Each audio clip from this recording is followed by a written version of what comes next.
Olá, essa daqui é a leitura da parte que fala o Brasil da tradução brasileira da Bíblia, tradução brasileira com introduções acadêmicas.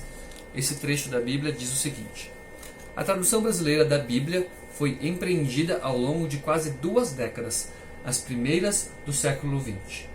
Projeto do protestantismo da época, a tradução brasileira respondeu também às situações históricas vigentes do país.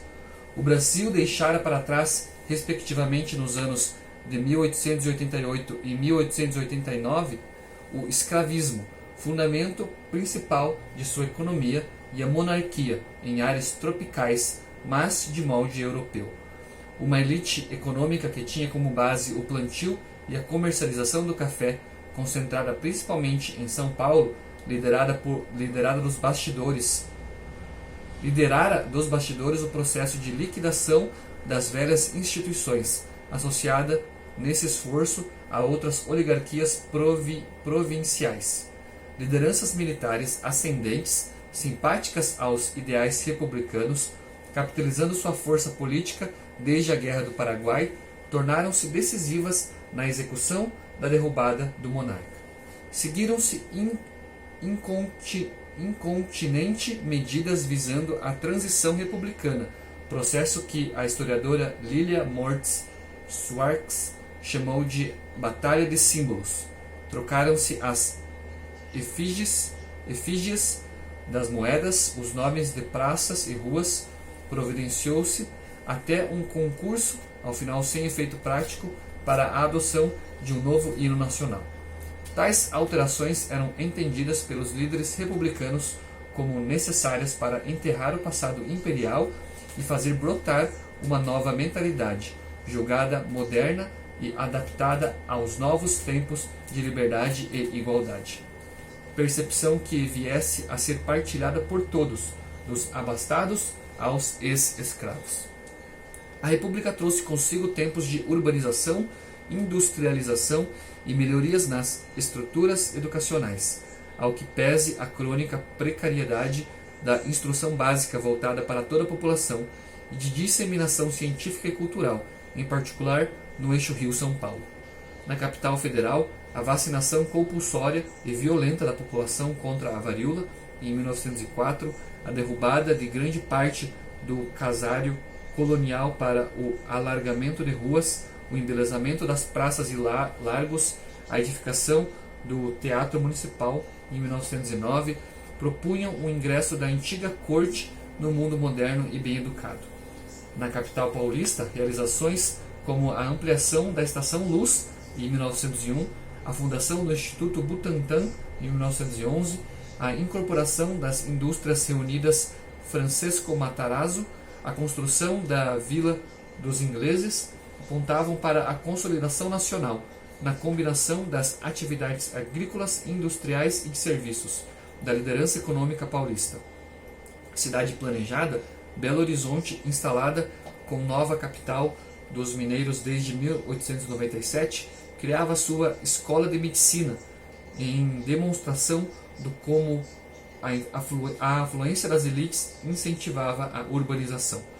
A riqueza nacional mais expressiva do período, o café, explica o domínio das oligarquias regionais na regência do Brasil. O café brasileiro representava aproximadamente 80% da produção mundial na virada do século XIX para o século XX. O projeto da oligarquia cafeeira era o de dominar a política para garantir a continuidade de sua hegemonia econômica, ao mesmo tempo em que propunha uma paulatina adequação brasileira à indústria, desenvolvendo em particular a de beneficiamento de alimentos e a de bens de consumo como roupas, chapéus e calçados. Resultou desse mesmo quadro, porém, uma república pouco interessada na concretização da cidadania e no atendimento das aspirações de uma população social e etnicamente heterogênea, espalhada por um país de dimensões continentais. Negros, indígenas e brancos pobres dos interiores viviam, salvo os raros momentos e ações, no esquecimento institucional. De acordo com o censo de 1900, a população brasileira alcançara a marca de pouco menos de 17 milhões e 500 mil habitantes. a expectativa de vida muito baixa na comparação com países mais desenvolvidos, não chegava aos 34 anos. Nos Estados Unidos, era de 49 no mesmo período. O censo de 1920 registrou o número de 30.635.605 habitantes no país, dos quais 10% eram imigrantes. Estava previsto pelos governos da República que os censos nacionais acontecessem de 10 em 10 anos. No entanto, o país não possuía um órgão voltado exclusivamente para o propósito de contar a população e descrever suas características a partir desse tipo de levantamento. As pesquisas estavam limitadas pelos interesses imediatos e pelas propriedades dos governantes. O censo de 1910, por exemplo, não foi realizado. O cenário político nacional, ao tempo em que se procedia a tradução brasileira, abrigou 5 presidentes da República. Em 1903, ano de instalação da Comissão Tradutora, governava o país o paulista Rodrigues Alves, do PRP, Partido Republicano Paulista. Rodrigues Alves foi sucedido, em 1906, pelo mineiro Afonso Pena, do Partido Republicano Mineiro, ilustrando tal passagem de mãos o fenômeno conhecido como política do café com leite, uma das marcas registradas da Primeira República. O Novo Testamento, na versão brasileira, foi publicado em 1908, ano em que se acirravam os debates nos círculos oligárquicos com o surgimento de uma possível candidatura militar, a do Marechal Hermes da Fonseca, do Rio Grande do Sul. Afonso Pena, que era contrário à candidatura de Hermes da Fonseca, seu próprio ministro do Exército, faleceu antes de finalizar seu mandato, sendo substituído pelo vice-presidente Nilo Peçanha, do Partido Republicano Fluminense. O Marechal Hermes, filiado ao Partido Republicano Conservador, acabou por ser eleito no pleito de 1910. A tradução do Velho Testamento, em sua versão brasileira, foi concluída em 1914, no último ano de mandato do Marechal Gaúcho. Em 1917, ano da publicação integral da tradução brasileira da Bíblia, presidia o Brasil outro político mineiro, o advogado Venceslau Braz. O cenário brasileiro experimentava grande turbulência social. No mês de julho, o presidente Venceslau enfrentara a primeira greve geral de trabalhadores no país, movimento que encontrou em São Paulo a sua maior expressão e que mobilizou a massa operária, formada em sua maioria por milhares de imigrantes que residiam nos subúrbios da capital paulista. Em outubro do mesmo ano, o Brasil entrara na Grande Guerra, como se intitulava na época a Primeira Guerra Mundial, por força do afundamento pela marinha alemã de navios mercantes brasileiros em águas internacionais. No que se refere a aspectos religiosos da sociedade brasileira dos primeiros anos do século XX, o Anuário Estatístico do Brasil, elaborado pela Diretoria-Geral de Estatísticas do Ministério da Agricultura, Indústria e Comércio, trazia informações que em suas entrelinhas revelavam um olhar característico das elites governantes.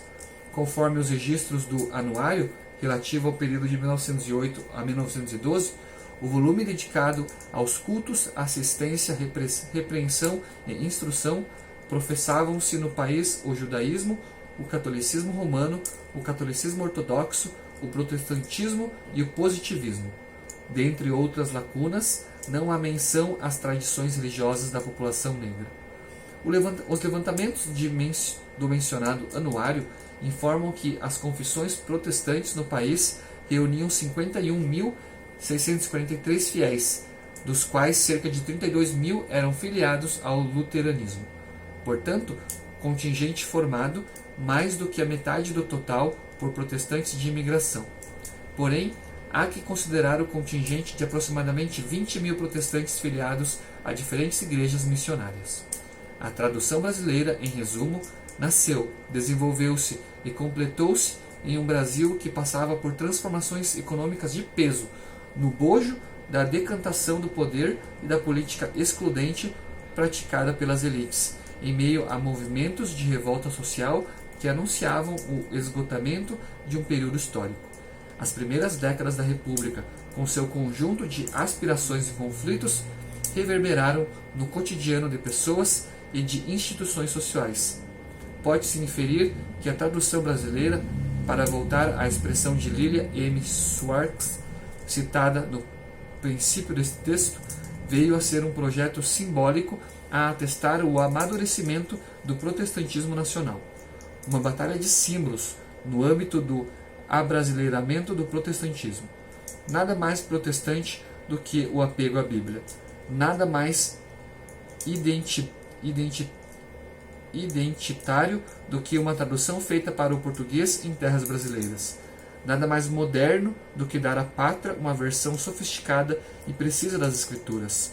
Nada mais adequado do que oferecer a palavra de Deus como repositório de sabedoria e iluminação em contexto de tantas incertezas. Texto de Heber Ferreira Silveira Lima. Essa daqui foi a leitura do subtítulo O Brasil, da tradução brasileira, na Bíblia Tradução Brasileira, com introduções acadêmicas. Obrigado por me acompanhar e até o próximo vídeo.